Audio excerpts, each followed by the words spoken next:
Bien-aimés frères et sœurs en Christ, c'est frère Franck qui vous parle depuis le Centre missionnaire international de Krefeld en Allemagne. Nous venons d'avoir des réunions merveilleuses. Ceci, c'est vraiment un temps spécial de l'année où nous nous souvenons quand Christ, notre Seigneur et Sauveur, est mort pour nous. Il a versé son sang et il a donné sa vie. Il nous a rachetés et il est ressuscité au troisième jour. Il a conquis la mort, l'enfer, et il pouvait dire « Je vis et vous vivrez aussi ».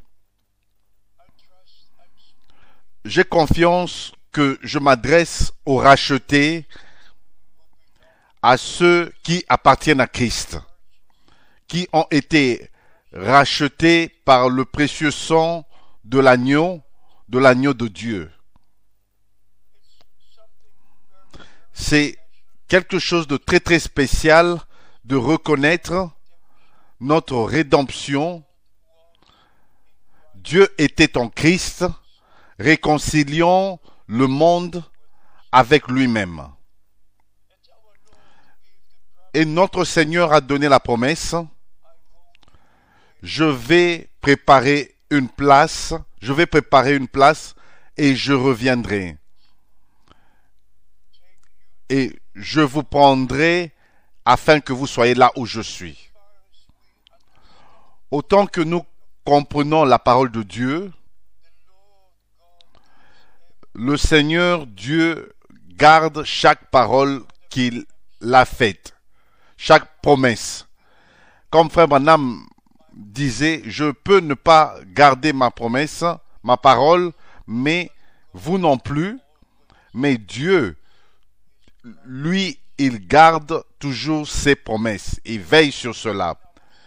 Et comme nous avons écrit dans notre lettre circulaire de avril 2015, au sujet du retour de Christ, au sujet de ceux qui s'attendent, qui l'attendent, qui aiment son apparition, ceux qui sont prêts et ceux qui ont consacré leur vie au Seigneur et croient chaque parole, chaque promesse et sont scellés du Saint-Esprit pour le jour de leur rédemption, de notre rédemption corporelle. Dans Matthieu chapitre 24, nous lisons au verset 44, « C'est pourquoi vous aussi tenez-vous prêts. C'est pourquoi vous aussi tenez-vous prêts. » Ceci est directement adressé à nous qui vivons maintenant avant le retour de Christ. Je crois de tout mon cœur que le retour promis de notre Seigneur et Sauveur est imminent. Et tous les signes du temps parlent un langage très clair. Et je crois de tout mon cœur ce qui avait été dit à frère Branham quand il avait reçu sa commission, son mandat, et j'ai confiance que vous croyez tous le mandat direct que avait reçu notre bien-aimé frère de la part du Seigneur. Ici, il est dit, de même que Jean-Baptiste fut envoyé pour préparer la première venue de Christ, le message qui t'a été donné sera le précurseur de la seconde venue de Christ. ce n'est pas moi qui serai le précurseur, mais le message est le précurseur. Bien-aimés, nous devons réaliser les choses que Dieu est en train de faire et aussi respecter ce qu'il fait.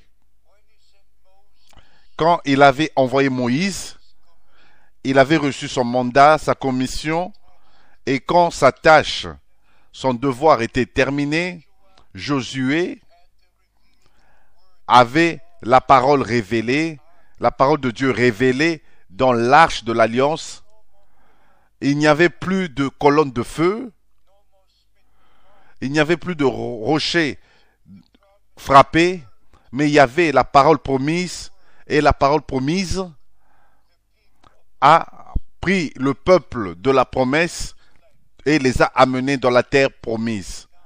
C'est ainsi maintenant.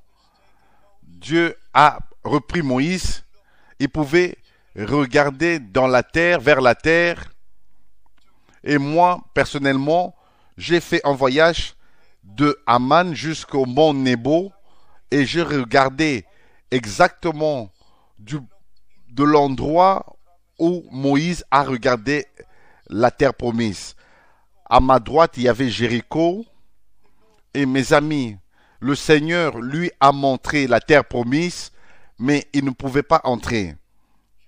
Et c'est ainsi que Josué avait la commission divine, avait la parole de Dieu qui avait été révélée à Moïse, et le peuple de Dieu a pris l'arche de l'alliance et ont traversé la rivière Jourdain et ont pris possession de tout ce que Dieu avait promis, et chaque tribu avait sa place.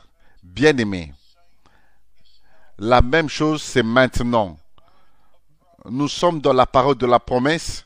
Nous croyons que William Branham était le prophète promis qui devait venir avant que vienne le grand et terrible jour du Seigneur. Avant que le soleil se change en ténèbres et la lune en sang. Mais l'objectif de ce ministère accordé par Dieu était que l'épouse soit appelée à sortir et qu'elle entre dans la terre promise et prendre possession de tout ce qui nous appartient. L'Église du Nouveau Testament était en possession totale au commencement même de toutes choses que Dieu avait mis dans le corps de Christ. Et frère Branham avait le message de la restauration. Il avait un ministère restauré d'enseignement prophétique. Mais maintenant, notre tour est là de reconnaître que Dieu n'a pas fait seulement des promesses, mais qu'il accomplit ce qu'il promet. Et le message qui avait été accordé à frère Branham était la chose la plus importante dans l'histoire de l'humanité pour nous ramener à Dieu et nous ramener à la parole de Dieu. Il était le seul homme dans l'histoire de l'Église du Nouveau Testament, depuis le jour des apôtres, qui nous a révélé ce qui était arrivé dans le jardin d'Éden. Et nous a révélé ce qu'était le péché originel. Et il a fait la déclaration à plusieurs reprises, l'incrédulité est le péché originel, de s'interroger sur ce que Dieu a dit, comme c'est écrit dans Genèse chapitre 3, quand l'ennemi est venu et a tenu une conversation avec Ève. Il a mis un point d'interrogation. Dieu a-t-il dit, Dieu a-t-il voulu dire, et il a dit cela. Et ça, c'était le péché originel. Vous ne devez pas donner votre oreille à Satan qui met le doute derrière la parole de Dieu. Écoutez la parole de Dieu et dites Amen à chaque parole que le Seigneur a dite. Par la grâce de Dieu, je dois toujours partager le témoignage parce que j'ai connu Frère Branham personnellement. Mais avant que je rencontre Frère Branham, en 1955, j'avais rencontré mon bien-aimé Seigneur et Sauveur. J'avais consacré ma vie, je lui avais consacré ma vie en 1948. Et en 1949, j'ai fait mon expérience du baptême du Saint-Esprit. Et cela était prédestiné par le Dieu Tout-Puissant que mes voies puissent rencontrer les voies de Frère Branham, le chemin de Frère Branham. Et mon chemin l'a croisé. Mais bien aimé, quand j'ai rencontré Frère Branham en 1955, j'ai vu les jours de la Bible. J'ai vu le ministère prophétique. J'ai vu Jésus-Christ étant le même hier, aujourd'hui et éternellement. Je peux dire, comme l'apôtre Pierre et l'apôtre Jean, ce que mes yeux ont vu, c'est ce que mes oreilles ont entendu de la part de la vie, c'est ce que nous partageons avec vous. Et le même Seigneur Jésus qui avait donné à Frère Branham la commission d'emmagasiner la nourriture. Et mes bien-aimés, avec Dieu, il n'y a pas de coïncidence. Tout arrive au bon moment. Quand Frère Branham a fait la déclaration principale que la nourriture devait être emmagasinée, c'était le 1er avril 1962. Et quand le Seigneur, avec une voix puissante de commandement, a parlé à Frère Franck, c'était le 2 avril 1962. Et c'était le mandat divin. C'était le mandat divin. Mon serviteur, ton temps pour cette ville sera bientôt terminé. Je t'enverrai dans d'autres villes pour prêcher ma parole. Et d'un coup, j'étais par terre sur le tapis de l'impact, à cause de l'impact de cette voix. Et quand j'ai pu reprendre un peu de force, je me suis mis debout sur mes pieds et j'ai regardé encore au travers de la fenêtre. J'ai dit, oh, bien-aimé Seigneur, ils ne vont pas m'écouter, ils ont tout en abondance. Ils ne sont pas prêts à écouter. Et le Seigneur a parlé la seconde fois, mais d'en haut de ma droite, il a dit, mon serviteur, le temps viendra où ils t'écouteront, emmagasine la nourriture, car une grande famine approche. Et tu te tiendras au milieu du peuple pour distribuer la nourriture. Pour faire de cela, faire très bref, le 3 décembre 1962, Frère Branham a répété mot à mot en anglais ce que le Seigneur m'avait dit en allemand.